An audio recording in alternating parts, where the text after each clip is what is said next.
dispositions que la première situation est améliorée pour l'année 2013 là, et justement confident. Pratiquement France B, nous avons un rappel sur que députés au Sénat travaillent en permanence, mais Chambre des députés a... Les invités, le Premier ministre et le chef de l'État. Lundi mois de janvier, et puis la pour fermer deuxième lundi mois de mai. Côté député, il a gagné pour aller en vacances. Deuxième lundi mois de juin, il a gagné pour retourner. Et puis il a gagné pour aller en vacances encore. Deuxième lundi mois de septembre. Député pratiquement était en vacances depuis deuxième lundi mois de septembre. Qu'on y a là. Et Jean Abdullah, le président de la République qui fait apparition dans la salle là, qui a salué et membre bureau, membre bureau Assemblée nationale là, président Michel Joseph Matéli, qui a salué différents membres qui font partie du bureau Assemblée nationale là, avant de prendre place li à côté du Premier ministre là, qui avec lui, Premier ministre là, qui pratiquement sorti fait un bilan, lui remettre sous forme de documents avec le président de l'Assemblée nationale là, faute d'être empêché par un groupe parlementaire qui ont même pratiquement été à faire conseil klaxon. Nous invitons sur maintenant.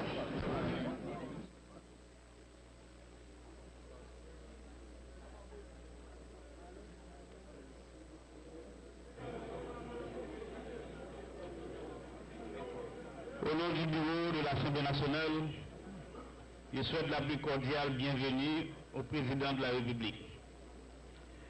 Secrétaire Faustin, veuillez donner lecture de l'article 151 de la Constitution, s'il vous plaît. Article 151. À l'ouverture de la première session législative annuelle, le président de la République, par un message au corps législatif, fait l'exposé général de la situation. Cet exposé ne donne lieu à aucun débat. Sans plus tarder, j'invite donc le chef de l'État à gravir la tribune pour faire l'exposé général de la situation du pays selon le vœu de l'article 151 de la Constitution.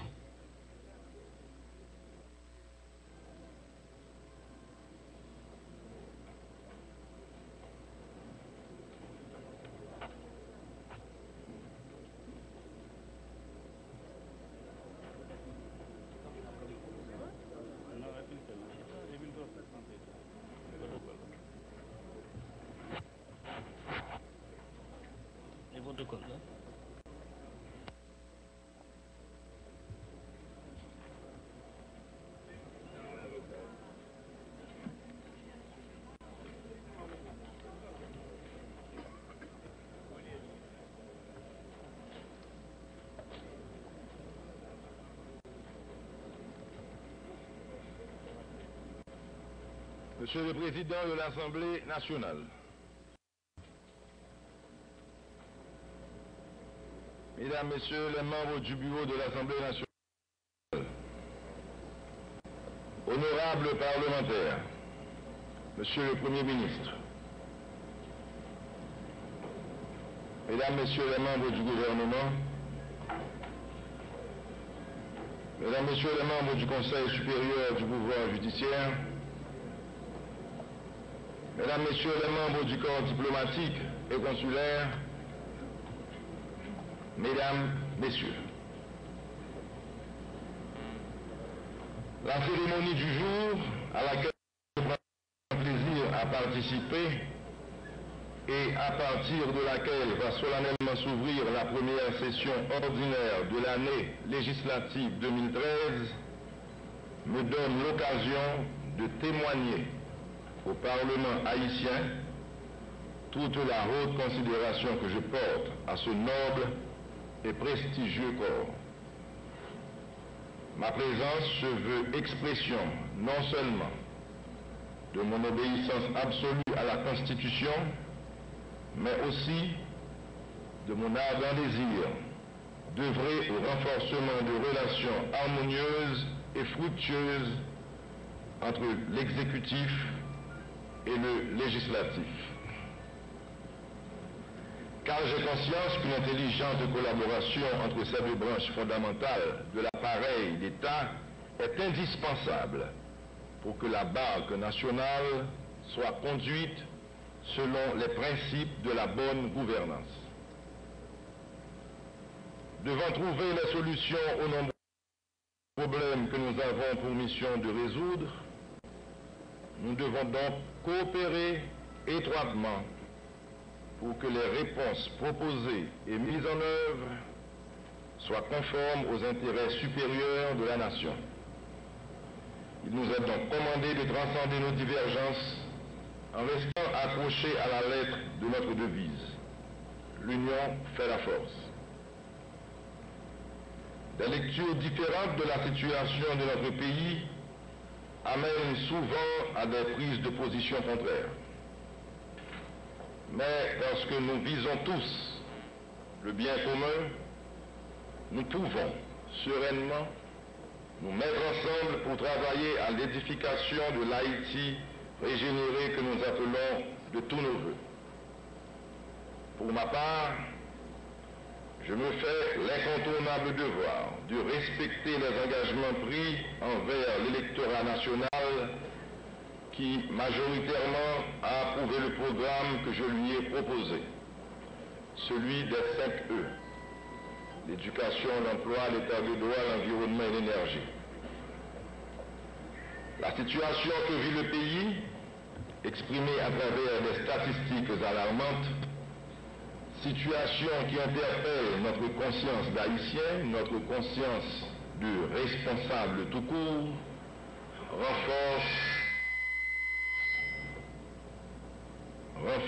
ma détermination à agir. Mes 19 mois de présidence permettent de jauger toute la vigueur de mon engagement. Il a fallu opérer des choix intelligents parmi les innombrables urgences à gérer.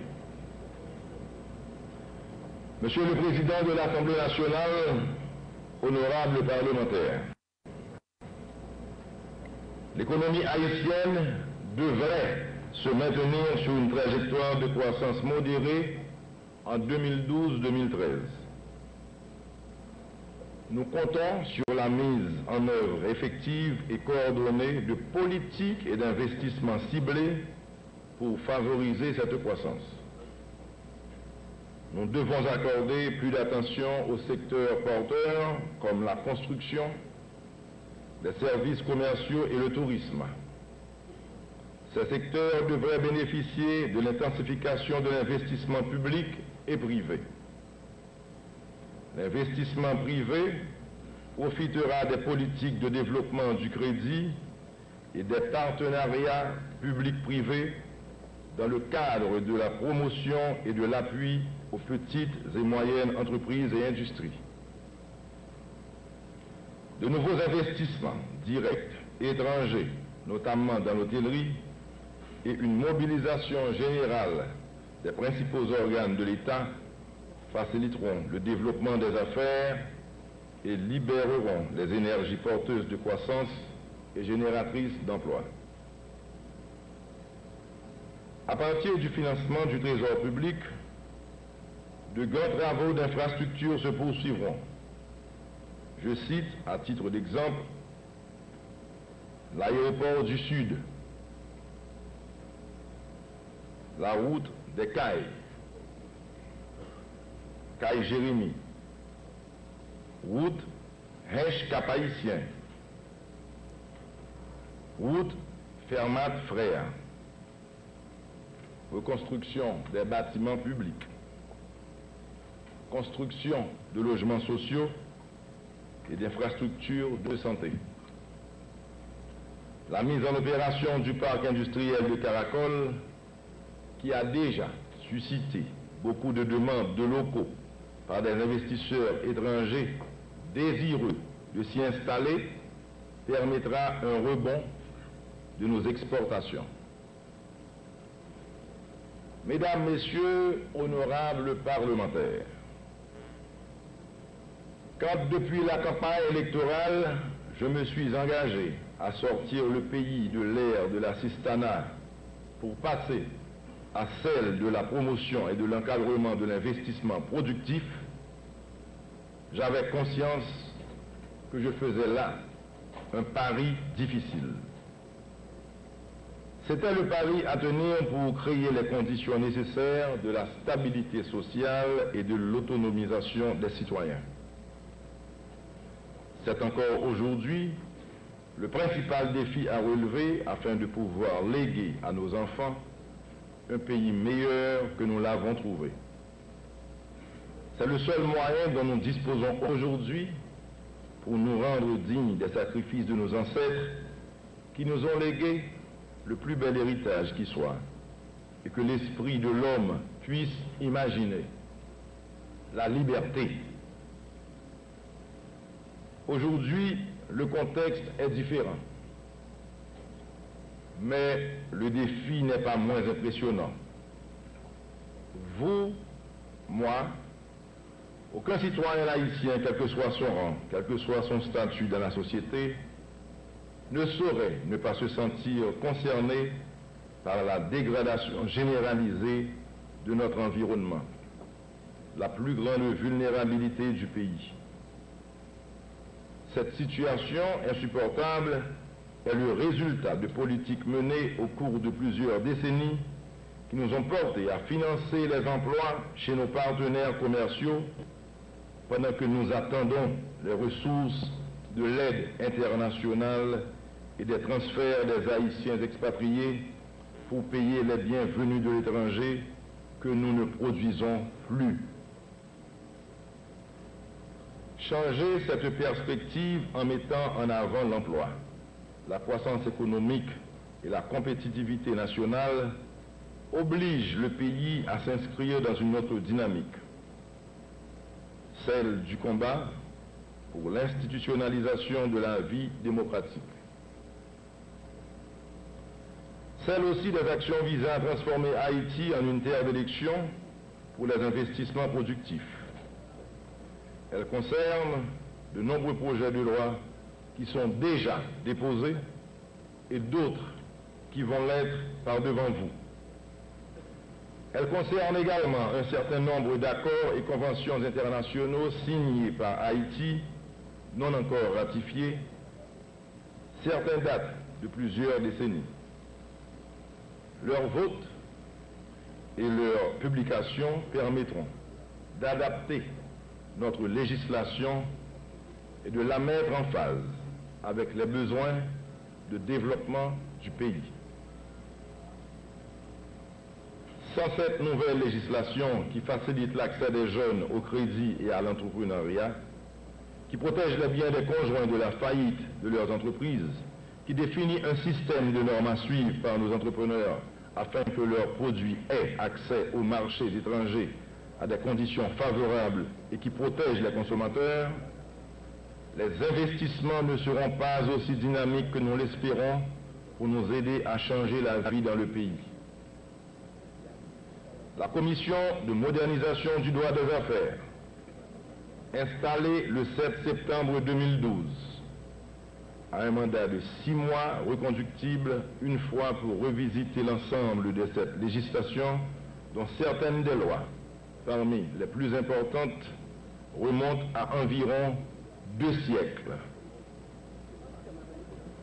Je voudrais interpeller le sens de responsabilité de chacun ici présent, parlementaires et membres du gouvernement, afin qu'un pacte de responsabilité réciproque puisse être pris pour que soit voté un maximum de lois ayant rapport à l'entrepreneuriat et à l'investissement dans des délais raisonnables.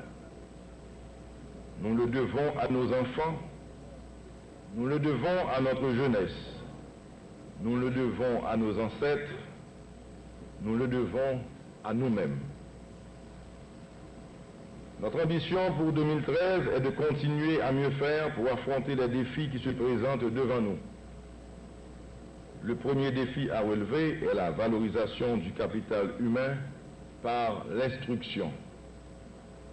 Cette politique sera poursuivie par la mise en œuvre du plan opérationnel de l'éducation, la revalorisation, la fonction enseignante, la formation des ressources humaines, la construction des centres de formation professionnelle, la refonte des curricula, la protection et le développement de la petite enfance, le programme pilote de formation professionnelle pour les élèves du 3e cycle de l'école fondamentale dans 20 centres.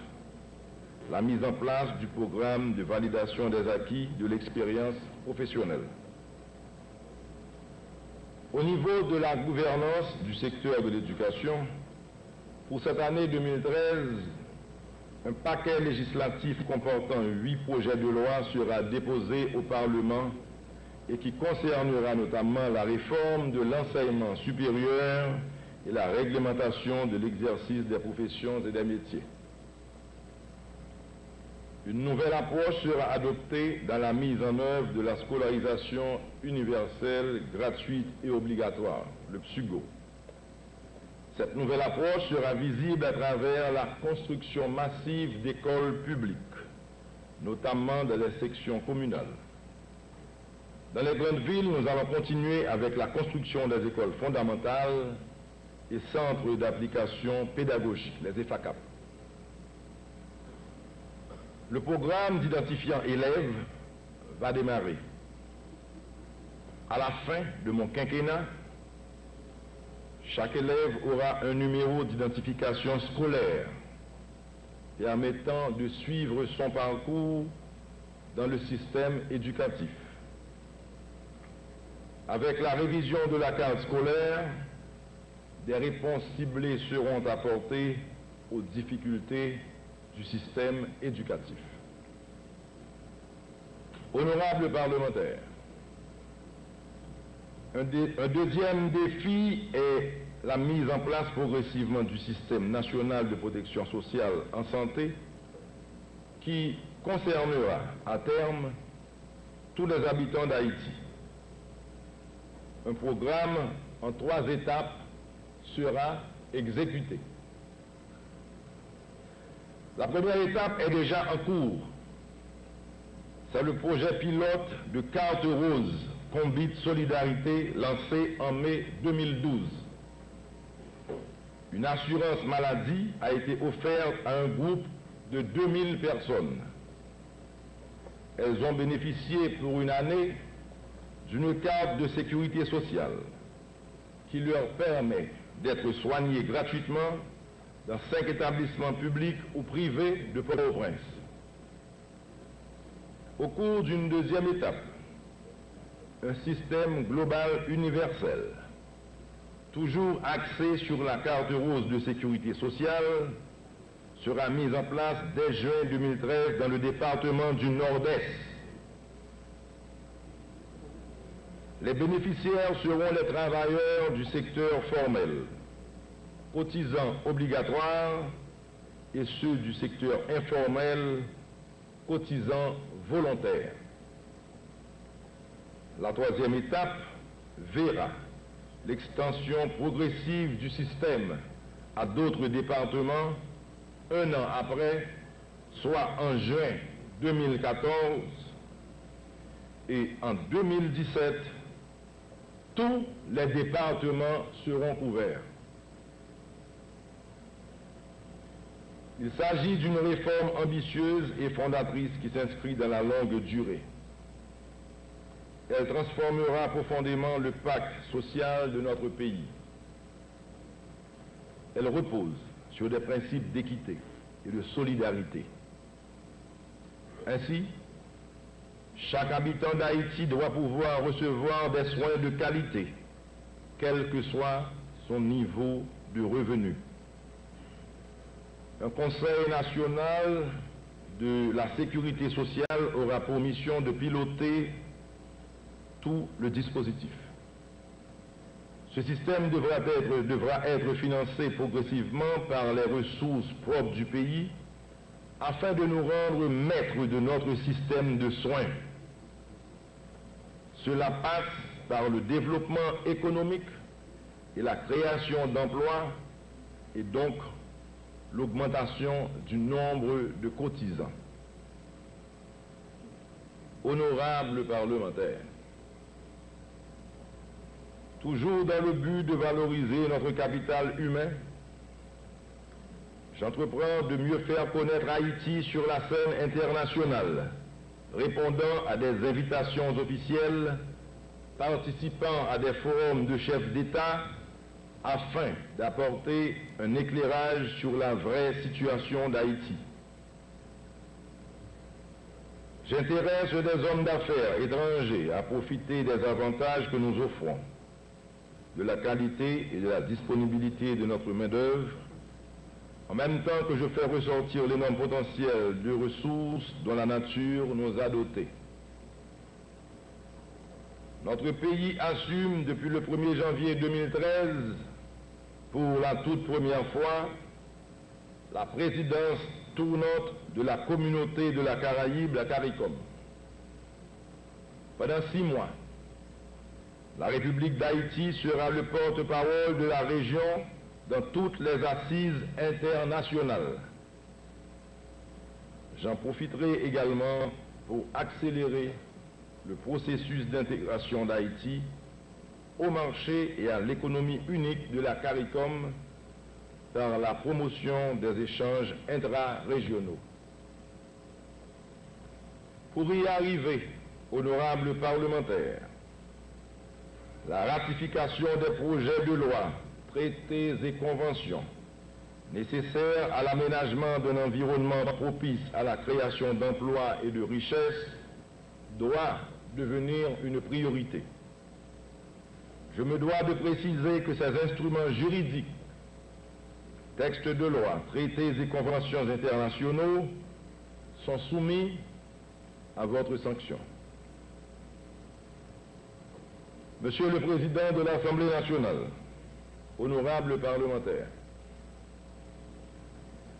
avec la même détermination, je continuerai à favoriser la culture du dialogue ouvert avec les secteurs concernés pour qu'une structure de consensus devant conduire, dans l'année 2013, aux prochaines élections, soit rapidement montée. Je redoublerai d'efforts pour améliorer la gouvernance politique en vue d'éviter que les élections soient une source de conflits inutiles pouvant dégrader dangereusement le climat de paix sociale et la tranquillité publique dont nous avons besoin pour aller de l'avant. Déjà, un protocole d'accord a été signé avec le pouvoir législatif sur le collège de gestion du Conseil électoral permanent chargé d'organiser les élections, en même temps que les pouvoirs exécutifs et législatifs discutent de la question avec le Conseil supérieur du pouvoir judiciaire. Par-delà des clivages idéologiques et politiques,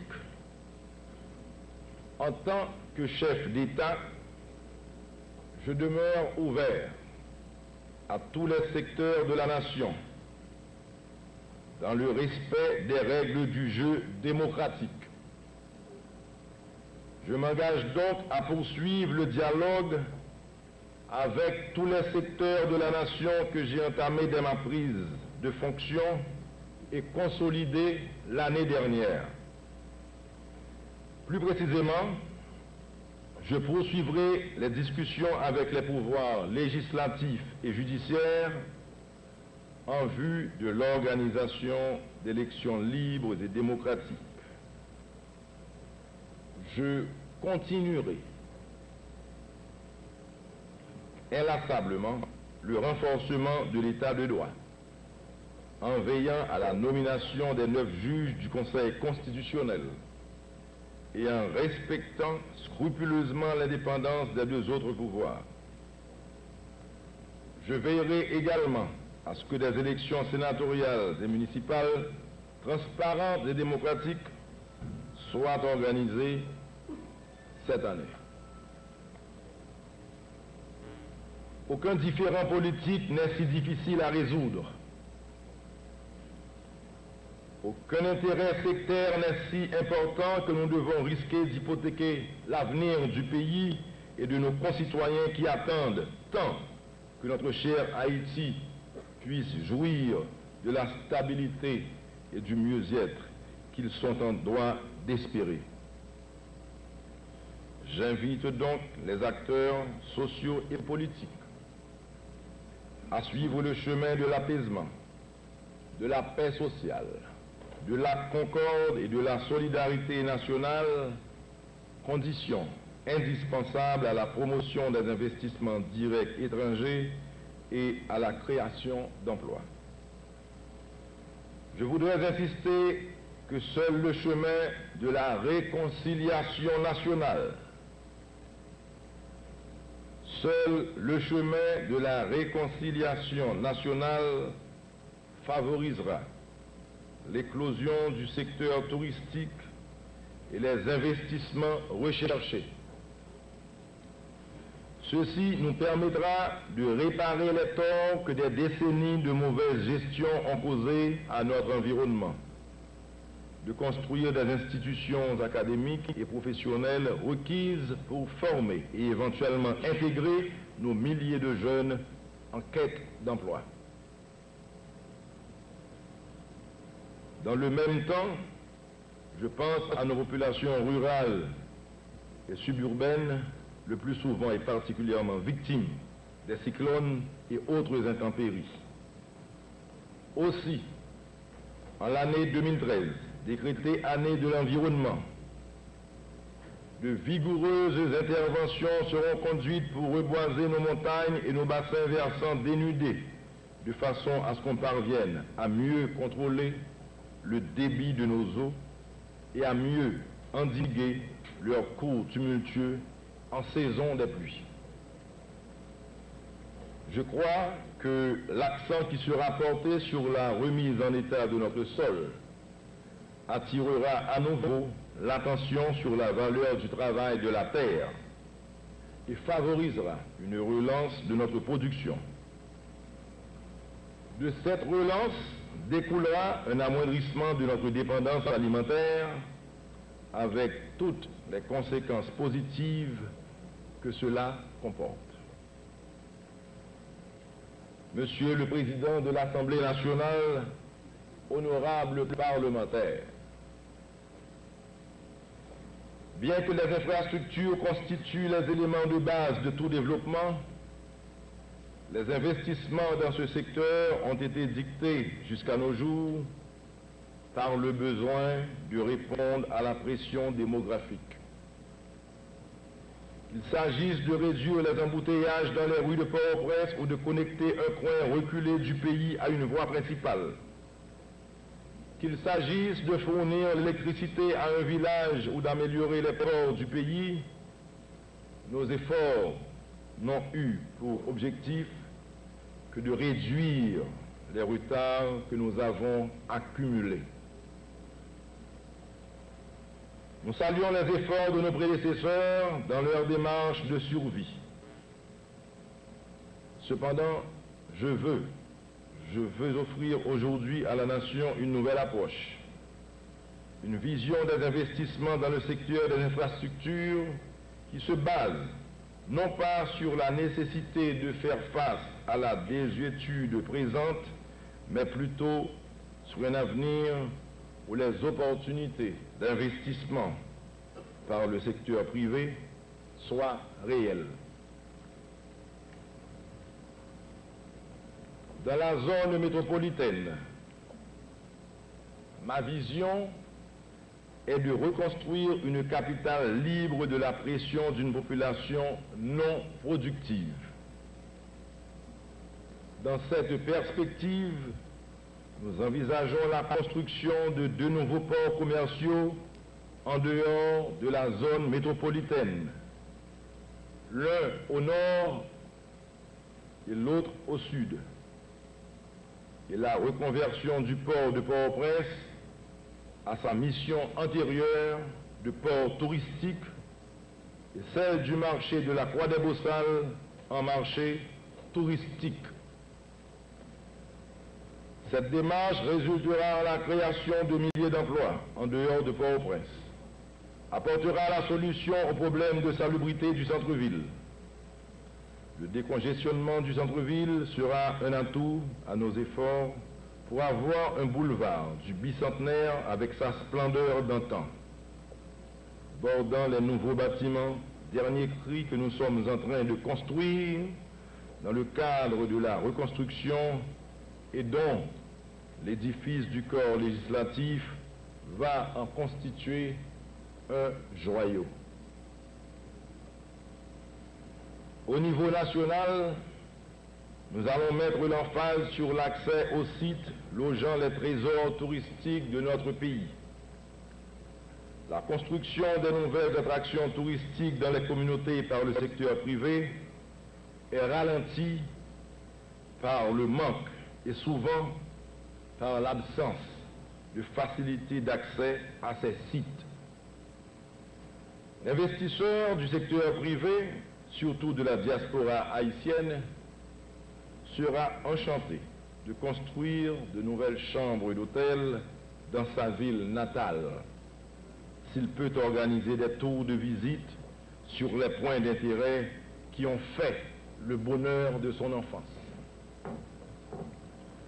Revenant à Port-au-Prince, nous allons adresser le problème de la circulation en refusant de nous confiner à un passé d'une circulation à 2 dimensions et introduire des solutions qui fassent appel à une 3e dimension en construisant des passages aériens dans les points à grande circulation, tels le carrefour de l'aéroport Edelma, GL Bataille, Martissan, Mariani, Carrefour Fleuriot, ancien cimetière de Pétionville, Delma 32 et 33, etc.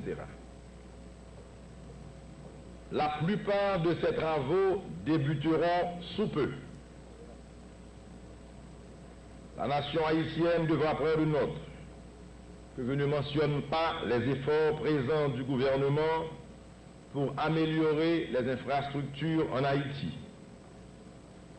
Je veux surtout que notre nouvelle approche sorte des sentiers battus. Dans cet ordre d'idées, j'invite les professionnels du secteur infrastructure à nous accompagner dans la matérialisation de cette vision et d'oser proposer des projets ambitieux qui soient à la hauteur de mes ambitions pour ce pays. Voilà donc, mesdames et messieurs les parlementaires, comment je comprends et je travaille à concrétiser la mission de régénération nationale dont m'a investi le peuple haïtien. Les moyens dont je dispose pour la mener ne sont pas à la hauteur de mes ambitions. Mais je m'efforce avec le peu dont je peux me servir de répondre aux attentes qui ont été placées en moi. La tâche à accomplir est immense et va au-delà des capacités d'un homme.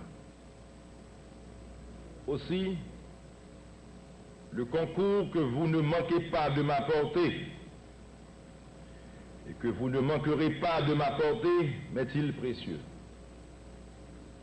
Et ensemble, nous construisons et nous construirons cet Haïti de progrès, de justice sociale et de mieux-être que nos efforts conjugués finiront par faire surgir. Je vous souhaite bon travail. Vive notre Haïti.